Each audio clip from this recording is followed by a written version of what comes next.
Hi, welcome to Tammy Talks Tuesday. So, I have a few things to talk about this week. I got Landon and Lexi's laying right here beside me, and I got Holly down here, and we have Emmy sitting over here.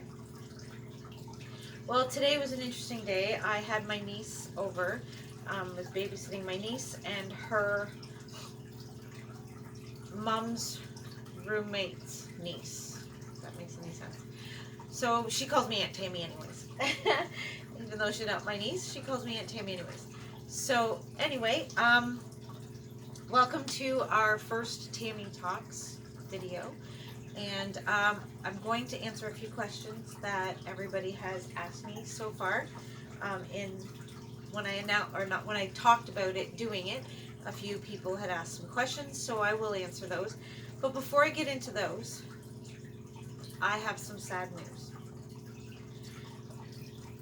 So yesterday, I don't want to cry. Yesterday, Princess ran away. In my backyard, I have a penned-in area in the back corner to keep the dogs contained. You know, when you have a bunch of family and friends or whatever over, it's nice to have a spot where you can put the dogs off and they're contained. As well, it's somewhere to keep all the poop, like, so that once a week you can go in and scoop the poop. Yeah, so we have a penned-in area. It's got a dog house, and they got a water dish, they got a food dish, and all that. It's underneath a bunch of trees, so they've got tons of shade. Nice. It's actually a nice, cool little spot to hang out in the backyard. And so the dogs like going in there, like mine do, and my daughter's dog, who is visiting for a week because my daughter is in Florida this week. So they all go into the backyard, and three go in. My dog Chucky, my dog Jojo, both into the dog pen. Layla, my daughter's dog, into the dog pen. All I have to say is all the way, and they all go. Well, Princess was doing it right along with them. I was going all the way, and she'd go all the way with the rest of the dogs. And yesterday she decided, nope, she was going to have absolutely no part in going in the dog pen. Well, I wanted to come and make my Disney Monday video. So usually what I do is when I'm going to film a video, I'll put the dogs out in their pen so they can do their business outside, and then I come back in and I do my video, and then I'll go and let them back in after I'm done my video, and then I take them downstairs where the food and the water dish is, and I paint and they kind of play around the bottom of my chair. That's how it usually goes. And Princess was fitting into the whole ritual perfectly, and then she wouldn't go in the pen with the other dogs, and I'm like, oh well, she's all right in just the backyard. They can't get out, or at least I thought they couldn't get out. Now, somehow she got out of the backyard. I checked the entire backyard, everywhere, looking for anywhere that she could have possibly hid, because she likes to hide. She wasn't in there. We searched the whole neighborhood. I had the person I got the dog from, a member of the family came over and helped me look. We looked and looked and looked and looked, and we could not find her anywhere. So I didn't have a chance. I only had her for 3 days, so I hadn't even gotten her tags yet. So she has no tags on, and so anyways, there's been no sign of her yet. We've been keeping our eyes peeled, but just no sign of her. So we don't know.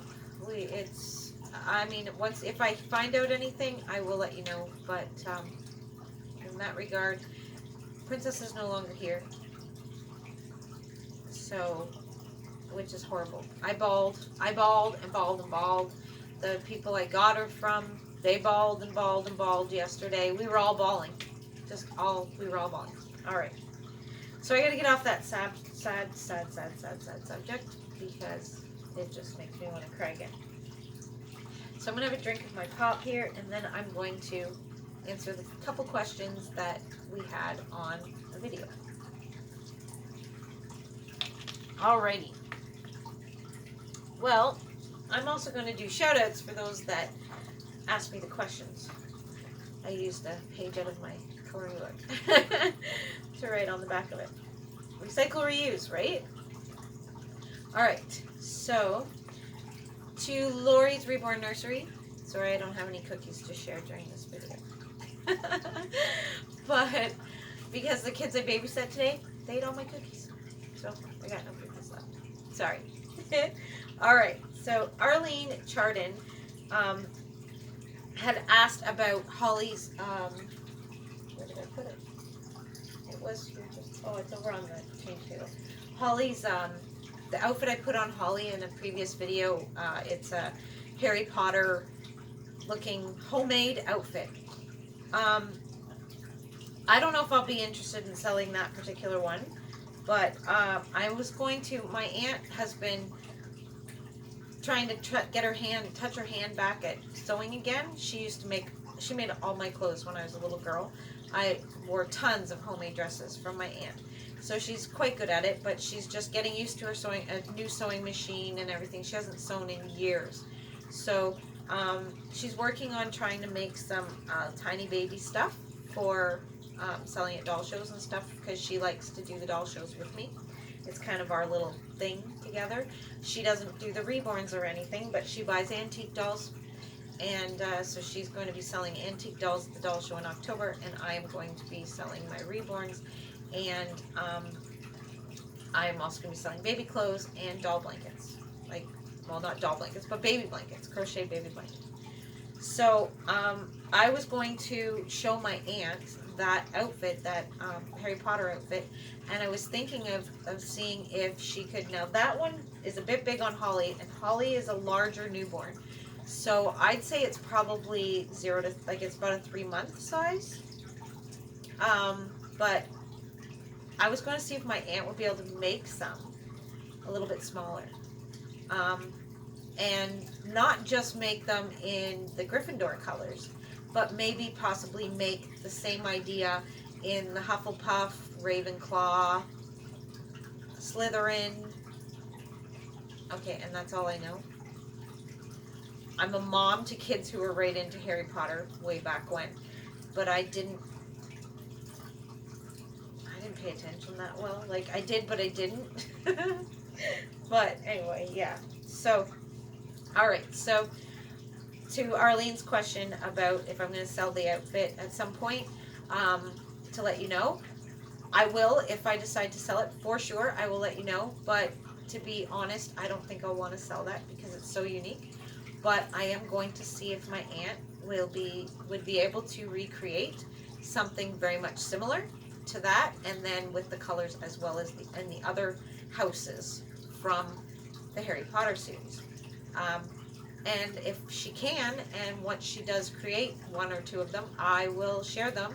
And if at that point, if anyone would be interested in buying them, we'll work out how much she wants, like how much it costs her to make them and stuff, and we'll figure that out. And for sure, yeah, that'd be awesome. So look forward to that. I will keep you informed on that when I have some information from my aunt, once she sees the outfit and sees whether she can do it or not. All right.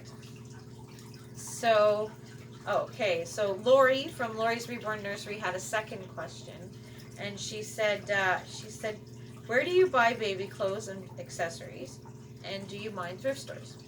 Well, you banged her right on the head there, Lori. That's where I shop, thrift stores, mostly. For my own collection, I shop at thrift stores. Now, the twins have been getting brand new outfits only because I've been trying to buy the matching boy-girl outfits, so it's a little harder to get those at thrift stores. But if I do see something, I will grab it. But I do go to the Salvation Army. I go to Goodwill. I go to one we have called Tally's.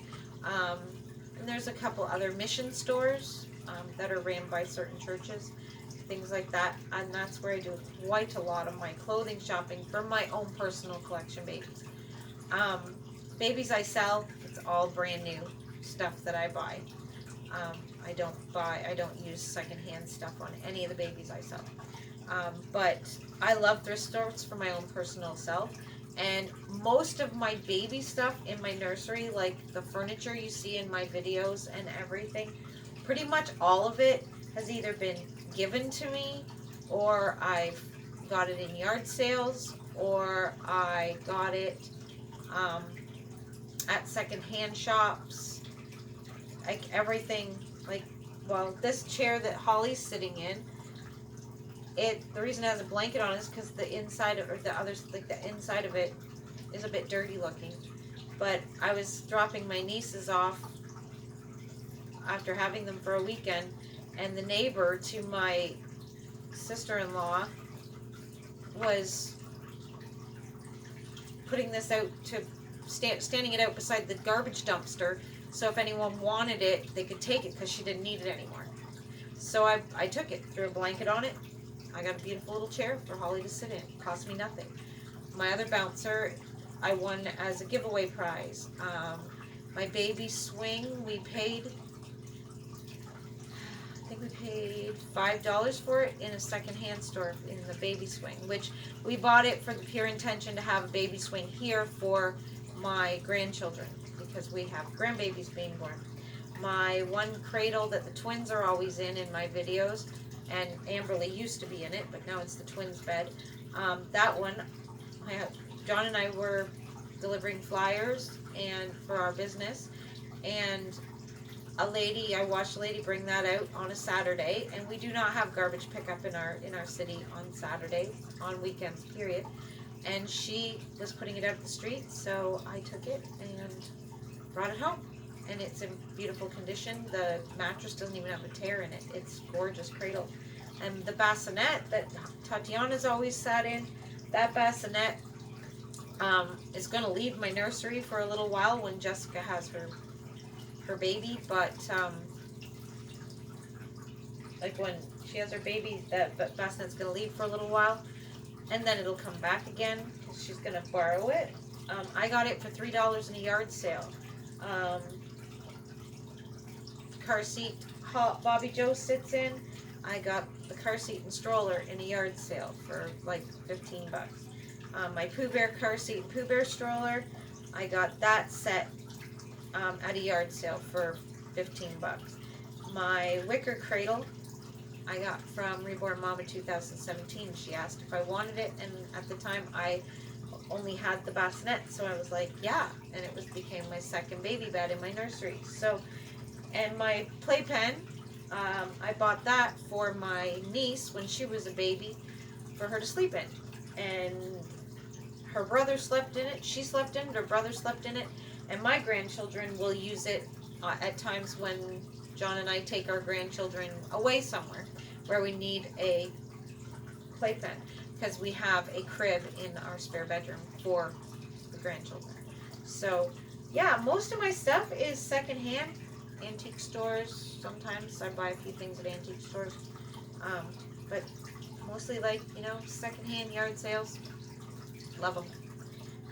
And alright, our very last question comes from Bonnie Lou, and it's how you became an artist and what it has meant to you. That's an amazing question, Bonnie Lou. Thank you very much for that question. I became an artist by, I decided I wanted to try my hand at it. I've always been kind of artsy. I've won a couple art contests back in school. So I've always enjoyed art and things like that. I've always loved babies, and I love the Reborns. I was so happy to get into this hobby, and making them just seemed like fun and enjoyable. So I talked to many people about how to become, how to learn how to do it. And a lot of people follow YouTube videos on YouTube, and I do too. Don't get me wrong, I'm not putting them down. But I chose to take a class. Only because I'm within half an hour driving distance from McPherson's craft store. And once a year, McPherson's offers a painting class. And your teacher is Shelly, I can't think what her last name is. And she's an amazing lady. And she's always at the doll shows with the McPherson's booth, always. But Shelly's was my teacher, and I took the class with Shelly, and it was amazing and awesome. I also do watch other YouTubers that are artists, watch them paint, and watch their tutorial videos that they throw up here and there. I'm always watching videos, learning new techniques, new ideas. So I've kind of taken my painting ideas from, I do some stuff that I've learned in my class, and well, I do everything I learned in my class, but I've added a little twist to some of it because of videos that I've watched. So that to me was great, was having the base of the class, and then having the YouTube videos and the different opinions and different ideas from different artists and different suggestions from different artists. Because sometimes you try out something, it's like, wow, this works really good. I like the way this looks. I like the way it works. And it just ends up being something that works for you.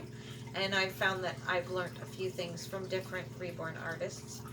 I'm not going to say that these are the only ones I have watched, but these are the ones I've watched the most recently to look at videos on YouTube, or Reborning on YouTube, and that's Miracle Baby's Nursery. I have followed a series she did quite a long time ago. I think it's called Reborning Hope, and so I followed that video quite a bit.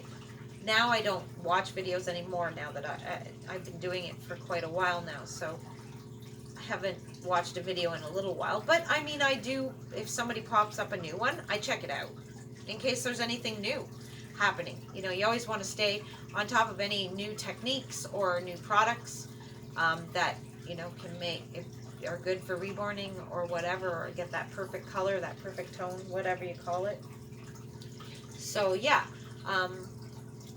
Miracle Baby's Nursery, Stephanie Ortiz, I've watched a few of her different videos when she's reborning. Hers aren't actual, some of hers aren't actual tutorials that I watch of hers, of Stephanie Ortiz. Sometimes they're just the ones where it's just watch me paint, or come paint with me, or whatever type thing. And I just sit and I watch her hands and watch what she does, and just watch, pay attention. And that all in helps you to form your own painting technique, which is pretty cool. And what reborning has meant to me, well, it's been amazing to know that I make babies that make people happy. The most recent happy story would be a lady I just sold a baby to. Hi Maggie, if she's watching. She lives here in Canada, and I shipped her a doll, and she has messaged me, and I love getting her messages and hearing from her. And she told me, you know, that everyone at her church just loves the baby that I made for her, and she's so happy with him and all that. And to me, that right there is what it's the best feeling ever, is knowing how happy something that I made makes someone else. To know that something I made is bringing someone else happiness. It just blesses me and fills my heart with so much happiness. And that is the whole point of all of this. And that's what it means to me, is to share the love and you know, try and make babies to make people smile and make people happy. Because that's what they do for me. They make me happy and they make me smile. Yes, they do. So, there we go, guys. Sorry, Lexi. I didn't even pick you up the whole time. So, there you go, guys. Here is our very first Tammy Talks Tuesday. I think that's the name we're going to stick with. Hopefully it sticks in my head. Tammy Talks Tuesday. With Landon, Lexi, Holly, and Emmy, and all my other animals behind me. Well, everyone, thanks so much for watching. Make sure you like, subscribe, and hit that bell so you don't miss a video that we post. And smile, everyone. share a smile with a friend. Bye-bye.